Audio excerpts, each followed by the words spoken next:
You are now listening to FNB Radio.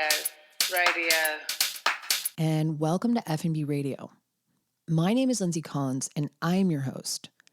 Last night, I had a moment with a meatball. And if you've listened to this podcast for any amount of time, you know I love meatballs. I love to make them. I considered myself, there once was a restaurant in New York called the Meatball Shop, and I was like, here's a place for me. I don't even know if that restaurant's still open, but just by the name alone, and this was before like Eater was kind of a thing, but it wasn't as easy to know where to go. When I lived in New York, it was 2007 to 2011. It was like you had to kind of do your research, but I didn't do any research. I would just be like, Meatball Shop. Well, all right. And I would go there and I would sit alone and I'd eat meatballs by myself.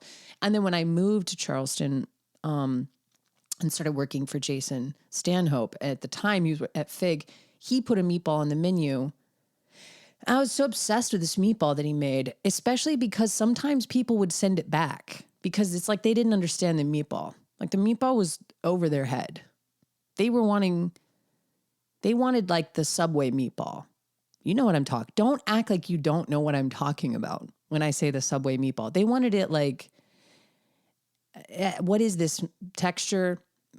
This isn't possible. Like it's impossible meat. It was Subway invented impossible meat before it was marketed as a vegan product. But anyway, they didn't understand this meatball because the meatball was spiced pretty aggressively with fresh oregano, and just lots of really beautiful spices. And it had like complexity to it. It had taste to it. It wasn't served with red sauce. It was just like sort of a thumb in the eye to some people who thought they liked meatballs and were like, oh, this guy's got a meatball on the menu. So it would get sent back a lot. And this made me love the meatball even more because I just personally like something that's not for everyone. I like when people have to have an opinion about food or art or like anything. I don't even care what it is or if it aligns with my opinion. But I like that something makes people decide and make a choice.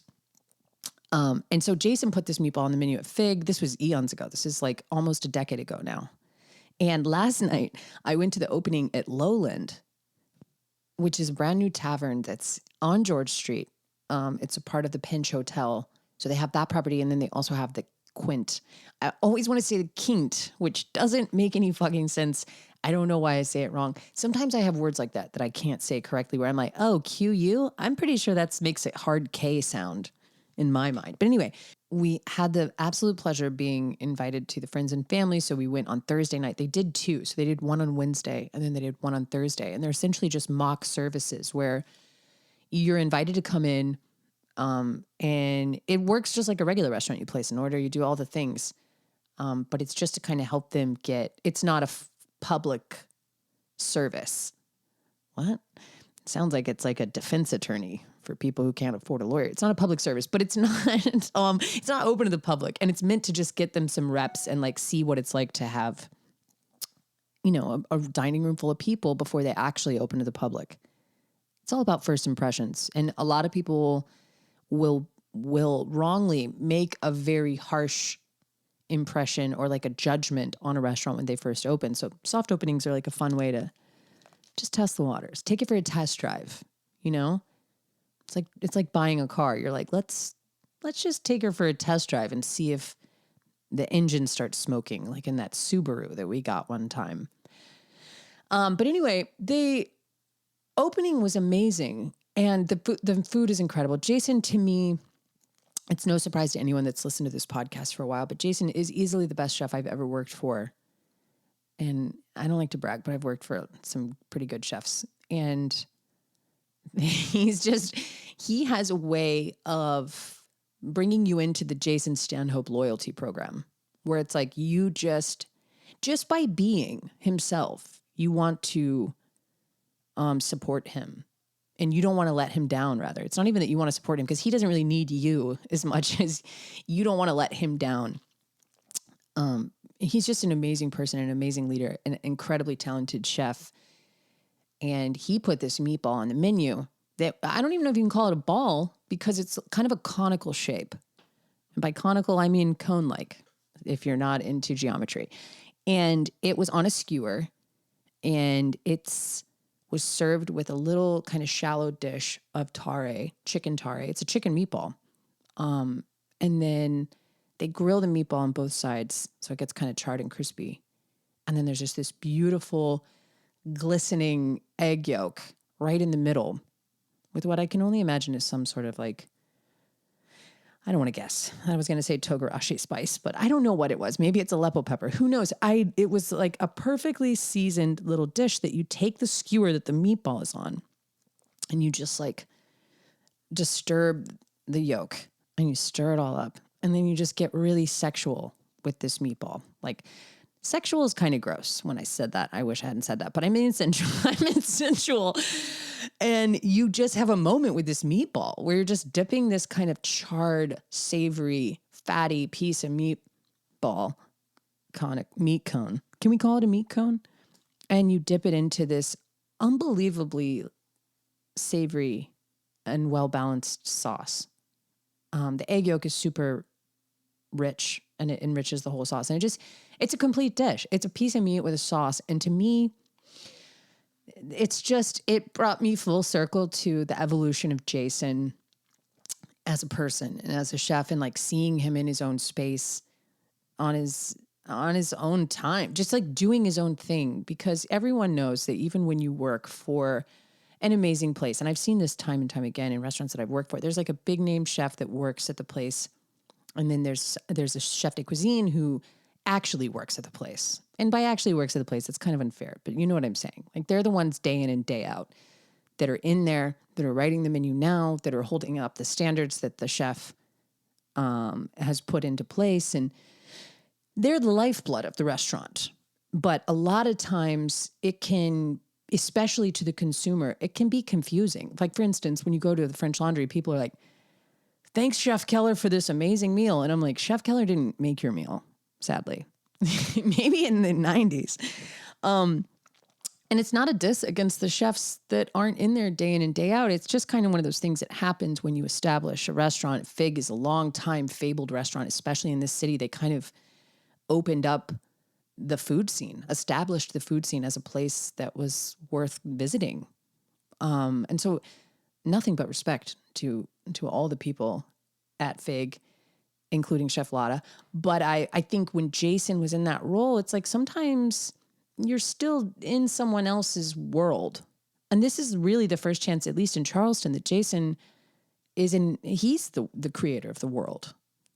And so to see a dish like that, meatball, on the menu, knowing everything I know about Jason and how serious he takes everything related to food, but also just how much thought and detail go into putting something as bold as a meatball with tare and an egg yolk, which I was talking to him, telling him how much I love the restaurant. And he said, that's a very traditional yakitori kind of, the equivalent of a Japanese tavern, an izakaya. You would have something like that on the menu.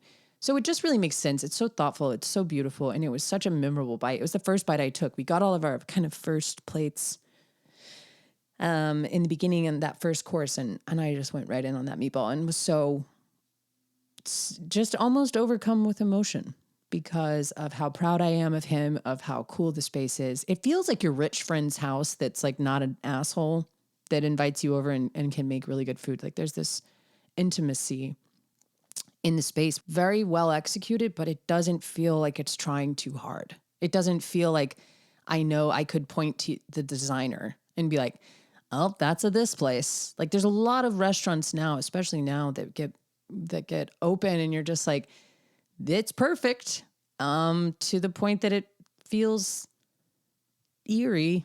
It's too perfect. It's like Instagram ready. And, every picture I took in the restaurant, it's blurry because I wasn't focused on taking photos of the restaurant itself. I wrongly tried to take photos of the food at the beginning, but then I was like, this isn't what we're here to do. This is like a quiet corner that you tuck into in like this really, really vivacious and fun space. It just like, you could tuck into the back at the tavern and have your own little burger that's perfect, by the way, by the fire, Or you could sit in the dining room with a bunch of people and have a much more elevated kind of fancy celebratory experience. There's just so many possibilities. And I like snuck upstairs and stuck my head into the kitchen just to see him on the line. And what was cool for me as someone who had worked with him in the past is seeing that the people that were on the line were some chefs that he had worked with when we worked together a long time ago. And that's what I mean. When you're in the Stanhope loyalty program, he just, you want to show up for him and continue to be mentored by him and grow with him. And he has that staying power that I just can't wait to see what this restaurant does. It's obviously early days. As friends and family, you got to be along for the ride, because it's never going to be perfect. And it's so hard to like even pretend that it's not going to be a learning experience for the staff, because that's literally what it is by design. It's a learning experience with real people. It's like a test group, you know? But that meatball, it just lit up my life, and it made me so unbelievably excited for him and so happy to know him. And if you haven't been to the restaurant because you couldn't go because it isn't open yet, as soon as it does, I highly suggest that you go. It's on 36 George Street.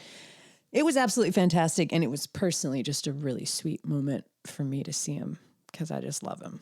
I get emotional now. I truly do get emotional thinking about it, because I think it's easy to just be like, la-di-da, another restaurant opens. Like, we've become so desensitized to just like all the great restaurants that are here that it's really easy to forget how fucking hard it is to make anything taste good for more than one person. And when you look at the scale of a restaurant, or I looked around and I was like, everybody here is a fan and a friend and a family of Jason's. And I can't imagine having everybody that I love sitting there and being like, here we go. But he does it so well. He's so seasoned. It's why I don't, work in kitchens, because I can make a really nice breakfast for myself, and then everybody else can fuck off. I can't scale it in any way. So I just think that, myself included, I sometimes get desensitized to the fact that the food just shows up and it tastes great and it's perfect and it looks good and it came on time and I didn't have to wait and I wasn't disappointed. And those things just happen, and that's how people think they just happen. Like, oh yeah, well, if you're in the restaurant business, that's what you do. But nobody really takes the time to think about, yeah, but how does that happen? So it was fun for me to sit there and have a meal made by him in a completely new space and see him. Wow, I just can't stop talking about Jason, but I just see him stand on his own. Just a really cool moment. So go check it out when they open. Quint is open. I got to double check all this. I honestly don't know. I think they're open now. I feel like they're open, or maybe they're opening soon, but keep your eye on Quint and Lowland. It's a tavern and it's fucking fun. And Jason's the best chef in Charleston. Oh my God. Why did I say that? I can't say that, but I did. I loved it. I loved every minute of it. And it was really fun. And today I woke up a little bit late. You stay out, you have fun. I had a glass of champagne, which is atypical for me, but it was worth it. And we had a fucking ball. I'm going to get my shit together and like get back on track here and this Friday. But just a moment with a meatball that I wanted to share with you, because life comes at you like that. And sometimes if you're not paying attention to the little things and how the little through lines of your life and things that you care about. And again, I make meatballs, but they're like red sauce meatballs. And it's A16's meatball.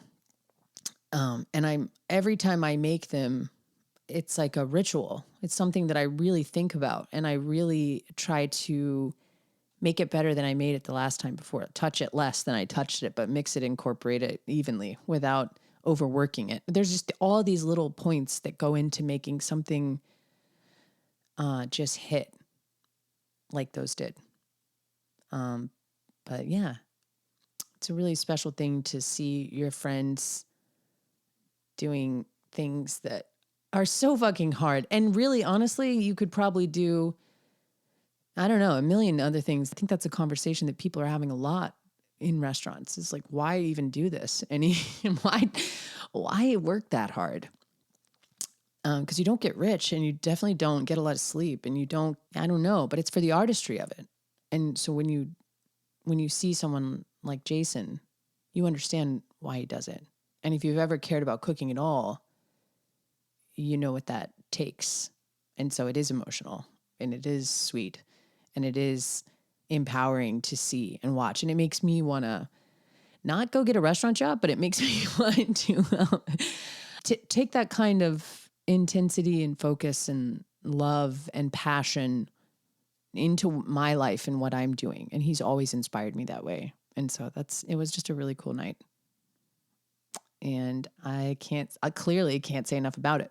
But we're into November. It's like the 10th already or something. I am nailing down my plans.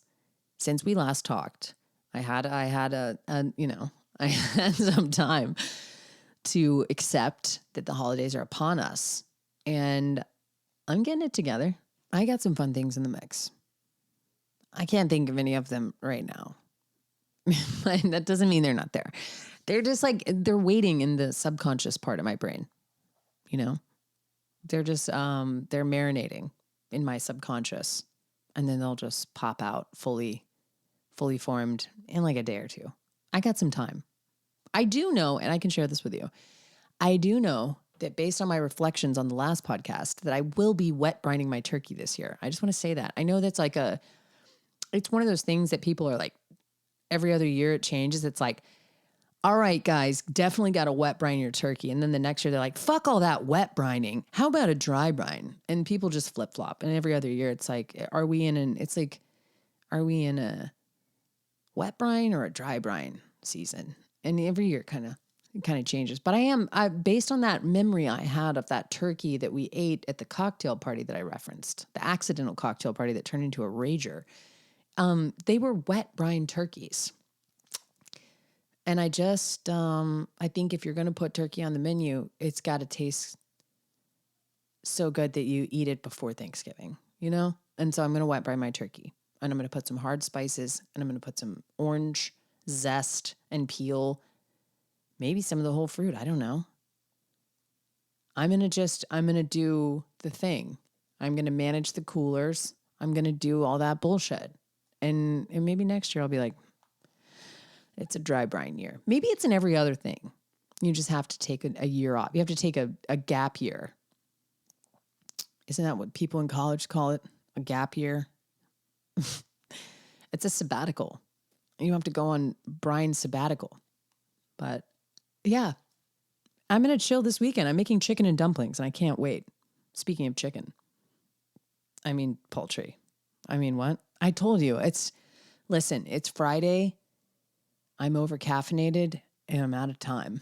And with that, I'm going to remind you that you can rate and review the podcast. It really helps. Even if you're like, that doesn't help. It does. Go ahead and do it right now. Pause it. Just pause it. Come on. You got it. Oh, I know what I was going to say. We're going to do an open studio for Jeremy /holiday get together. It's going to be in December. But stay tuned for that, because I've got some fun ideas. There will be some bites. I haven't actually confirmed this, but there may be a Robert Pratt. I know. So Robert's shocked as well. His jaw's on the ground. He's like, you never even responded to that text. But in my mind, I did. And I was like, we should do a little holiday drop-in with some light bites and a studio visit. And I'm just throwing that out there. So, yeah, I don't have a date yet, but I will soon. And you'll be the first to know. But thank you so much for listening. Thank you for all of the love recently. I feel like the podcast, people have been kind of closet fans, have been coming out of the woodwork and being like, actually, I've been a fan for a while.